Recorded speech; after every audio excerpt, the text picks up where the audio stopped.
Olá, amiguinhos. Hoje é a nossa segunda aula de eletroquímica, não é? A primeira aula nós estudamos as pilhas. E só para lembrá-los, né, eletroquímica era aquela parte da química que estuda essa relação entre energia química e energia elétrica. Então a pilha ela é aquela energia química se convertendo em energia elétrica, um processo espontâneo. Se você pensar na eletrólise, ela é o oposto da pilha, não é? Então vamos dar uma olhadinha no quadro. Então você tem aí energia elétrica se convertendo em energia química. Então vai existir um sistema, esse sistema vai passar a corrente elétrica por ele, vai se provocar uma reação química não espontânea. Então a eletrólise, passagem de corrente por um sistema provocando uma reação química não espontânea. Bom, na natureza nós encontramos o sal, o NaCl, o cloreto de sódio. Nessa estrutura NaCl, a ligação que une o Na ao Cl, lembra que era uma ligação iônica, onde nós tínhamos o cátion Na+, e o ânion Cl-. Então aquele mais indicava que o sódio tinha doado um elétron e o cloro tinha recebido. Isso é o que você encontra na natureza, quer dizer, a maneira natural desses elementos se encontrarem. O sódio perdendo o elétron e o cloro ganhando, metal doando, não metal recebendo. Agora, se eu quisesse fazer o processo inverso, não é? Provocar no sódio, então ele estava doando elétrons para o cloro. Agora eu quero que ele receba elétrons. E o contrário, o cloro recebe, eu quero que ele dê elétrons. Isso é uma coisa não espontânea, não vai acontecer naturalmente, não é? Se você gosta de dar elétrons, você não vai querer receber. Então, o que a gente tem que fazer para que isso aconteça? Forçar essa situação através da passagem de corrente. Então nós vamos ver agora o seguinte, não é? Se eu quisesse forçar, normalmente o sódio faz o quê? Doa, eu quero que ele receba. O cloro recebe, eu quero que ele doe. Como é que seriam essas equações? Vamos olhar o quadro. Processos não espontâneos, onde eu iria provocar a descarga desses íons. Então o sódio, na natureza, eu encontro ele Na+. Eu ia forçar ele a receber um elétron e a voltar a ser o sódio zero. Então, olha, processo não espontâneo. O Cl-, ele gosta de receber, tanto que ele está negativo. Eu iria forçar ele a doar 2 elétrons e a formar o gás cloro. Então, processos não espontâneos, onde aconteceria a descarga desses íons. Bom, então a eletrólise é justamente isso. Nós vamos tentar pegar um sistema, passar a corrente elétrica por esse sistema e provocar essas descargas que nós vimos como exemplo, não é? Então, para você lembrar bem, o que é eletrólise, o que nós vamos fazer durante a eletrólise? Dá uma olhadinha no quadro. Então, quero fazer uma eletrólise. Alguém pediu para você no vestibular, vamos fazer eletrólise de tal coisa. Você lembra, eletrólise é um processo não espontâneo, onde a passagem de corrente elétrica provoca a descarga de íons. Esse é o seu objetivo. Falou em eletrólise, você pensa nisso aí. Bom, tenho que passar a corrente, provocar a descarga de íons. Agora, o importante então é que esse sistema que vai estar sujeito à eletrólise, ele tem que passar, tem que ser condutor de corrente elétrica. Então o sistema, para conduzir a corrente elétrica, eu preciso ter íons nesse sistema. Da onde podem vir esses íons, não é? Então vamos dar uma olhadinha lá. Então, para que haja eletrólise, o sistema conduzindo a corrente elétrica precisa ter íons livres. Eu posso obter esses íons livres pela fusão de substâncias iônicas, pela dissociação ou ionização de substâncias em meio aquoso. Então, eu preciso de íons pela fusão ou pela dissociação ou ionização. Eu preciso de íons para que o sistema conduza a corrente elétrica, não é? Sem esses íons livres no sistema, não vai haver eletrólise. Então, coisa primordial. Que tipos de eletrólise existem, não é? A gente vai aprender os dois hoje. Então, dá uma olhadinha. Eu tenho eletrólise ígnea, que é uma eletrólise em ausência de água. Então, se alguém no exercício, faça eletrólise ígnea, você sabe que não vai existir água. E tem eletrólise em meio aquoso. Nós vamos fazer os dois exemplos. Você vê que a água pode interferir durante a eletrólise. Bom, então nós vamos começar pela eletrólise ígnea, que é a eletrólise mais simples. Tenha sempre na sua mente o seguinte, vou fazer eletrólise, vou passar a corrente elétrica, provocar a descarga de íons. Lembre sempre disso.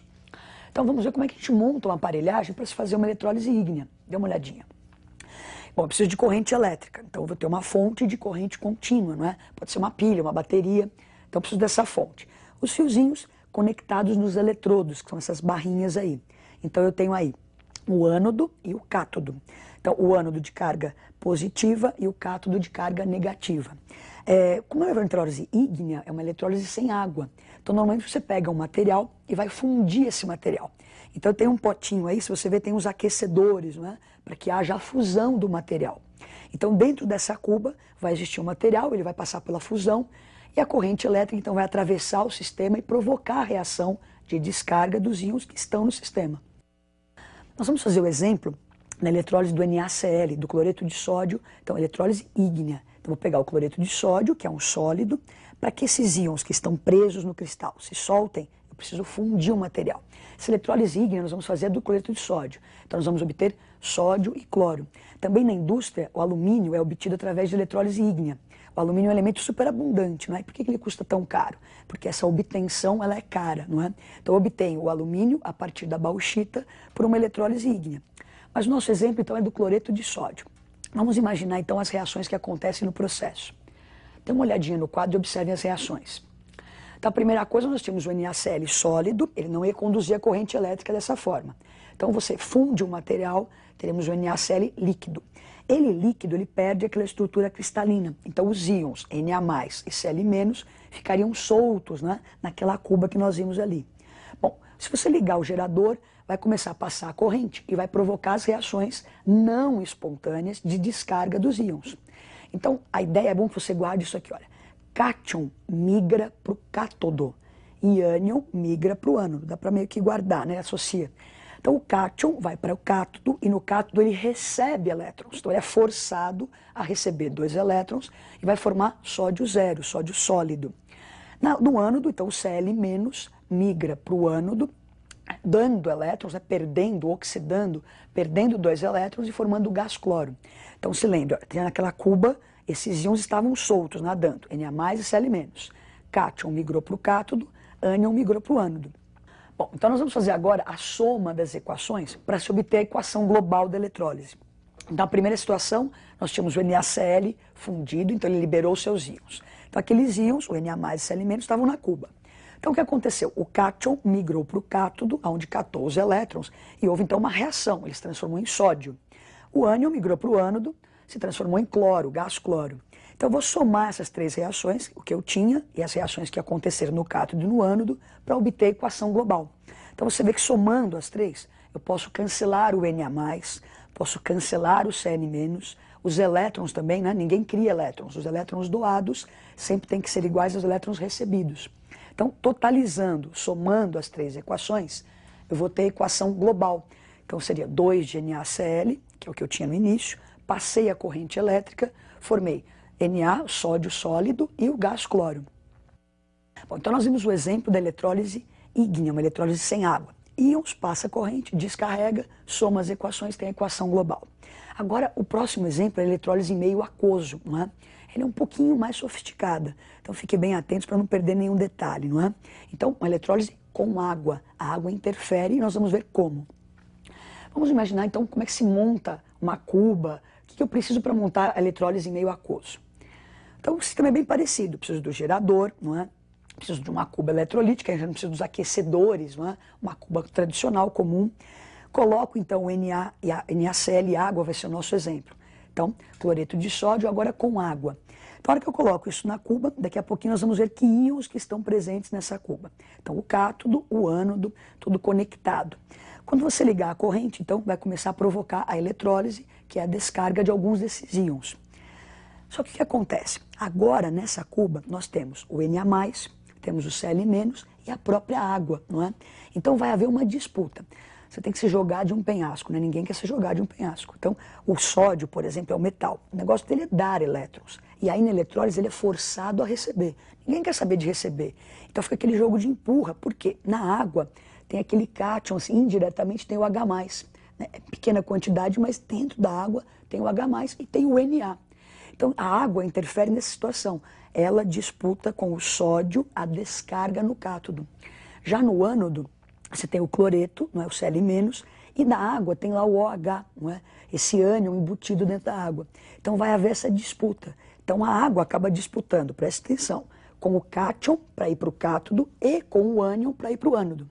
Bom, como é que eu vou saber quem vai ser descarregado primeiro? Como é que eu vou saber essa ordem de descarga? Bom, você vai saber essa ordem de descarga decorando uma pequena tabelinha. E às vezes alguns vestibulares são gentis e colocam essas tabelinhas pra gente, não é? O importante é saber usar essas tabelas. Então dá uma olhadinha no quadro. Então, ordem de descarga. Lembra que nós estamos na cuba, que tem 2 cátions, 2 ânions indiretamente, né? Tem a água e um cátion, a água e um ânion. Então, para descarregar o cátion, a ordem, né? Metais alcalinos são os mais difíceis de serem descarregados. A setinha está apontando para o mais fácil. Então, alcalinos são os mais difíceis, depois alcalinos terrosos, alumínio, a água. Fiquem atentos aí para o nosso exemplo, não é? Então, na nossa cuba eu tenho Na+, e água. Então, se você olhar a tabela, quem vai ser descarregado mais fácil? A setinha aponta para quem é mais fácil descarregar. Então, é mais fácil descarregar a água do que o sódio. Já a descarga de ânions, na próxima tela, você tem aí, o ânion mais difícil de ser descarregado é o F-, porque lembra, olha, ele quer receber, ele vai ter que doar elétrons, e o flúor adora esse elétron dele, então é o mais difícil de perder elétrons. Ânions oxigenados e a sequência. Nós temos na nossa cuba um ânion não oxigenado, que é o cloreto, o Cl-, e a água. Então, se você observar, o cloreto é mais fácil de ser descarregado do que a própria água. Então, indo para a própria eletrólise agora, na próxima tela, voltando para a nossa cuba eletrolítica, então você tem lá a fonte, tem os geradores, então olha lá, Na+, Cl- e a água. Como nós vimos na ordem de descarga, o cátion da água, a água vai migrar para o cátodo e o Cl- vai migrar para o ânodo. Então, a água descarregada no cátodo e o Cl- descarregado no ânodo. Vamos para as equações. Então, olha lá, nós tínhamos em meio aquoso, não é? Na+, Cl- e moléculas de água. Então, essas coisas estavam presentes naquela cuba. A hora que eu passo a corrente, então o ânion cloreto migrou para o ânodo, formando cloro. E a água migrou para o cátodo, então a água vai receber elétrons. Na verdade, é o H+, que está embutido na água, que recebe esses elétrons, formando gás hidrogênio. Então, somando essas equações, eu posso cancelar o cloreto, que existia na cuba e virou cloro, posso cancelar a molécula de água, não é uma parte dela, cancelando os elétrons, eu vou ter a equação global da minha eletrólise. Então, NaCl em água formou no ânodo o gás cloro, no cátodo o gás hidrogênio e sobrou na cuba Na+ e OH-. Essa eletrólise é extremamente importante industrialmente pensando, não é? Ela produz gás hidrogênio, que é um bom combustível, gás cloro, que eu posso usar no tratamento de água, e sobra na cuba o NaOH, que é o hidróxido de sódio, que eu uso para fazer sabão, detergentes, indústrias de vernizes, não é? Então, uma equação bastante importante essa. Então, espero que você tenha acompanhado, não é? Assista de novo, regrave isso, veja os detalhes importantes. Lembre-se sempre, falou eletrólise, passar a corrente, descarregar íons, quando for em meio aquoso, tendo a água, existe aquela disputa entre os cátions e ânions e a água, não é? E até a próxima aula. Coragem, estudem.